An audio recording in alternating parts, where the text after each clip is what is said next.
پھر جس طاقت کے لیے ہمیں ایوان سے باہر رکھا گیا پھر اس طاقت کو ہم نے چلنے دیا؟ تو پھر اتنی طاقت ہمارے پاس ہے کہ ہم پھر آپ کو کام نہیں کرنے دیں گے. یہ جو سرویز آتی ہے نا، سروے کہ جی فلانی پارٹی کا گراف اتنا ہے، فلانے کا اتنا ہے، فلانے کا اتنا ہے، یہ بازار میں وہاں گھومتے ہیں جہاں اس ذہن کے لوگ ہوتے ہیں. تم ذرا مدرسے مسجد کے قریب بھی آ جاؤ نا، وہاں بھی پتا کرو لوگوں سے، پھر پتا چلے گا کہ گراف کیا ہے. تو وہاں پھرتے ہو جہاں اسی قسم کے قماش کے لوگ ہوتے ہیں. نہ ایسی تاریخ کسی کے پاس ہے جو آپ کے پاس ہے، نہ ایسا نظریہ کسی کے پاس ہے جو آپ کے پاس ہے، اور نہ ایسا کارکن کسی کے پاس ہے جو آپ کے پاس ہے. ایسا قائد بھی کسی کے پاس نہیں ہے. قائد قدم بڑھاؤ، قائد قدم بڑھاؤ، قائد جمعیت حضرت مولانا فضل الرحمان، جمعیت علماء اسلام. بھائی میں آپ کا ایک ساتھی ہوں، میں آپ کا ایک ساتھی ہوں، خادم ہوں آپ کا. آپ میرے سامنے میری تعریف کر کے خواہ مجھے تکبر میں مبتلا مت کرو. ایسے خواہ ڈالر اوپر چلا گیا، روپے کی قیمت کم ہو گئی، حل کیا ہے؟ اسحاق ڈار صاحب کو بلاؤ. اسحاق ڈار صاحب آ گئے، پھر بات بنی. ابھی کہہ رہے ہیں میاں نواز شریف صاحب تشریف لا رہے ہیں، 100 دفعہ تشریف لائے، سر آنکھوں پہ، اپنا وطن ہے، اپنا ملک ہے، لیکن ملک کی بہتری کو ان سے وابستہ کر دینا. لیکن پاکستان کی تاریخ میں ایسا نہیں ہوا کہ 17-18 کی حکومت گئی اور ملک کی معیشت اس کو سالانہ مجموعی قومی پیداوار کو 6% پہ چھوڑ گئی، اور بعد والی حکومت آئی تو پھر وہ دن بھی ہم نے دیکھا جب ملک کی معیشت مائنس پہ چلی گئی، 0 سے بھی نہیں چلی گئی. اب یہ ہوتے ہیں وہ نعرے اور تبدیلیاں. وہ تبدیلی کا یہ مطلب ہے کہ 6 سے 0 پہ لے آؤ اور 0 سے بھی نیچے لے آؤ، یہ تبدیلی ہے. کیوں قوم دھوکہ کھاتی ہے آخر؟ ہم تو سیاست میں رہتے ہیں، کردار ادا کرتے رہیں گے.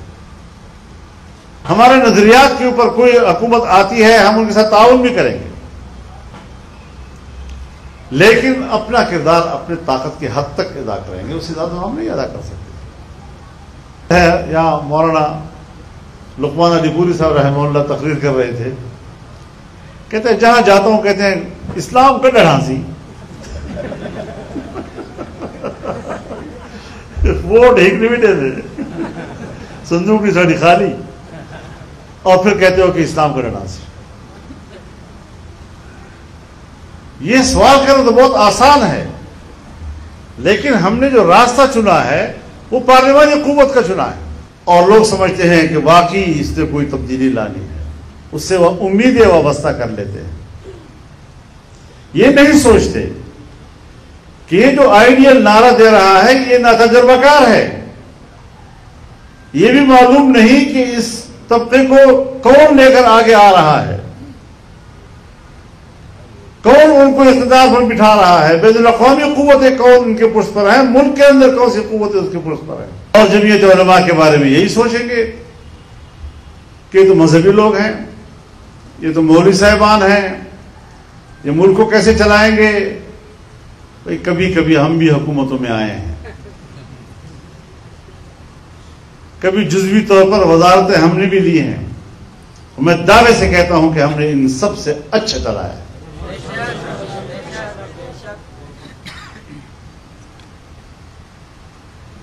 ہر چند کی بیوروکریسی کا بھی یہ ذہن نہیں ہے، اسٹیبلشمنٹ کا بھی یہ ذہن نہیں ہے، لیکن ملک کی سیاست میں تو ہم ہیں.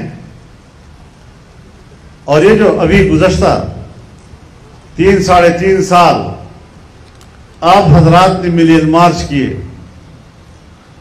ملین مارچ میں جو پبلک کی شمولیت تھی اس نے جمعیت علماء اسلام کو پاکستان کی ایک بڑی سیاسی جماعت کا ٹائٹل دے دیا ہے.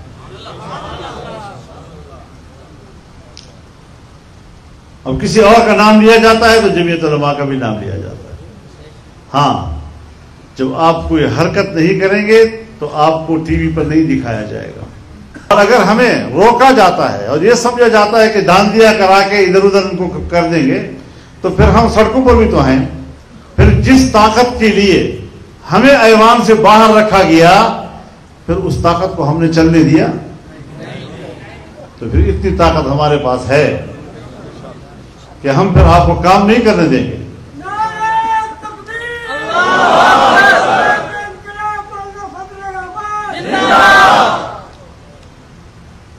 کیونکہ تم ایک تو پارلیمانی نظام کے ساتھ غداری کرتے ہو، اس میں چوری کرتے ہو، اس میں ہمارا حق مارتے ہو. تو پھر جب ہمارا حق مارا جائے گا تو پھر ہم سڑکوں پر نکل کر آپ کو بتائیں گے کہ ہماری طاقت کیا ہے.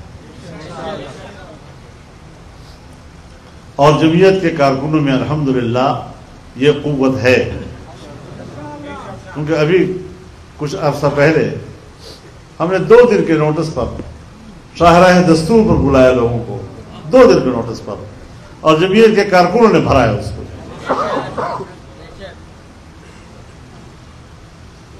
تو ایسا کارکن کسی جماعت کے پاس نہیں ہے،